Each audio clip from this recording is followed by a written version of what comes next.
Bonjour. Le lectionnaire de cette semaine nous offre un texte de l'Évangile selon Luc, et c'est ce qu'on appelle le dimanche des rameaux.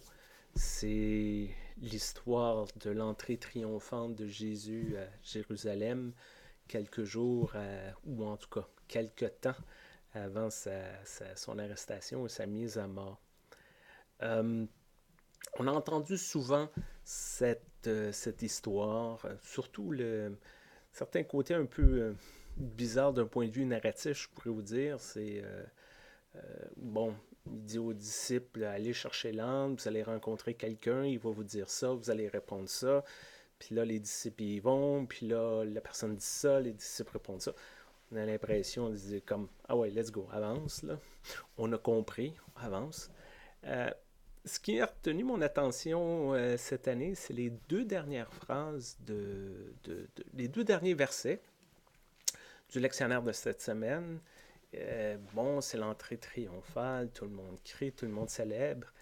Et verset 39, quelques pharisiens qui se trouvaient dans le foule dirent à Jésus, Maître, ordonne à tes disciples de se taire. Verset 40, Jésus répond, je vous le déclare, s'ils se taisent, les pierres crieront. D'abord, bon, les pharisiens sont là, pas une grosse surprise, surtout s'il y a une grande fête, s'il y a des acclamations, s'il un gros brouhaha, normal qu'ils soient curieux puis qu'ils aillent voir ce qui se passe. Ils disent à tes disciples de se taire. Souvent, on pense que c'est parce que ils veulent pas que les gens disent ça. Ils trouvent ça offensant, ils sont offusqués.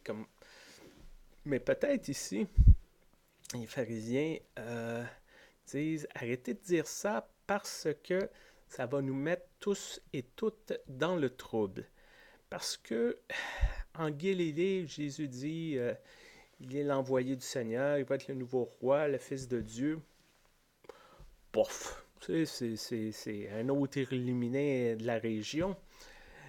Mais là, on est à Jérusalem, là, où les soldats romains sont là, où et les troupes romaines n'avaient pas réputation, vraiment pas d'avoir le sens de l'humour sur ces sujets-là.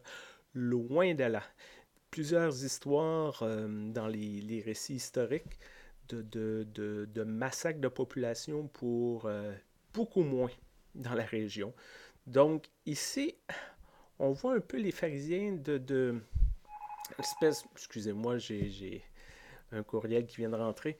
Les pharisiens qui sont un peu les négociateurs entre cette foule qui croit une révolution, quelque chose comme ça, et les autorités en place, et ils disent pas arrêtez ça, mais ils disent faites attention, vous allez nous mettre dans le trouble, puis il va y avoir une grosse répression. Et à ça, Jésus répond, ben, s'ils se taisent, les pierres vont crier à leur place. Et j'ai toujours trouvé cette réponse un peu, en anglais on dirait cocky, au Québec on dirait baveux, un peu arrogante, un peu provocatrice, parce que c'est, je sens comme une espèce de défi à ces pharisiens-là de dire ah, vous les pharisiens, là, vous vous souciez avec des choses comme ça, mais c'est la foule, il y a quelque chose d'un défi. Et ici, dans l'Évangile selon Luc, c'est la dernière apparition des pharisiens. Ils n'apparaissent pas plus tard. Mais on sent qu'il y a un défi de lancer, il y a comme une provocation de lancer. Et je me demande jusqu'à quel point ce n'est pas le début d'un engrenage qui va mener inéluctablement à la fin tragique. Comme une espèce de grande tragédie grecque ou ces grands récits qui a un engrenage puis qui ne peut pas arriver autrement. Ça me fait penser à un roman que j'ai lu plusieurs années au cégep, mais qui m'a profondément marqué. Gabriel Garcia Marquez qui a gagné le prix Nobel. C'est une nouvelle, ça s'appelle Chronique d'une mort annoncée.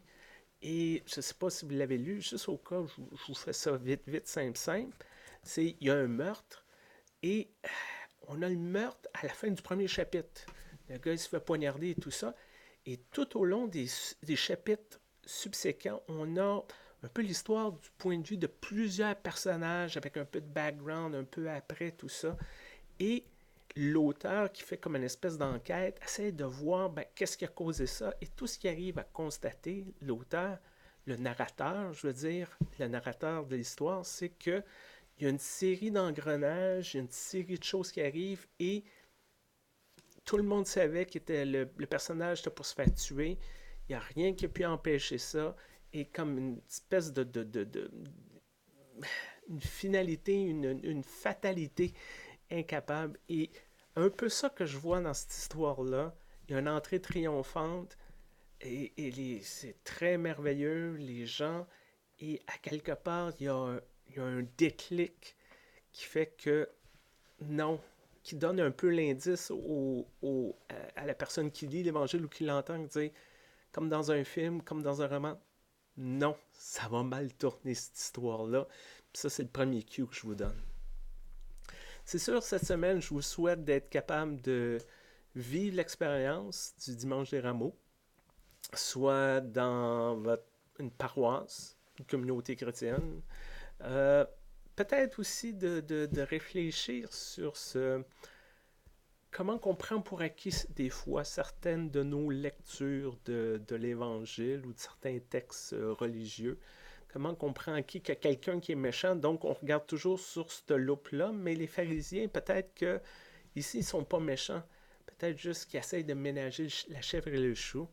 Comment Jésus a peut-être été un peu, peut-être arrogant, peut-être un peu trop sûr de lui-même, peut-être emporté par ses émotions, on ne le sait pas. Mais ça laisse réfléchir, ça donne peut-être un côté un peu plus humain à Jésus, de dire l'allégresse, il va sortir quelque chose comme ça, puis c'est peut-être pas une bonne idée. Je vous laisse beaucoup de questions, je ne veux pas trop orienter, je vous souhaite juste de réfléchir à ces choses-là, puis de vous continuer à préparer pour Pâques qui arrive dans quelques jours. Bonne semaine, portez-vous bien, à très bientôt.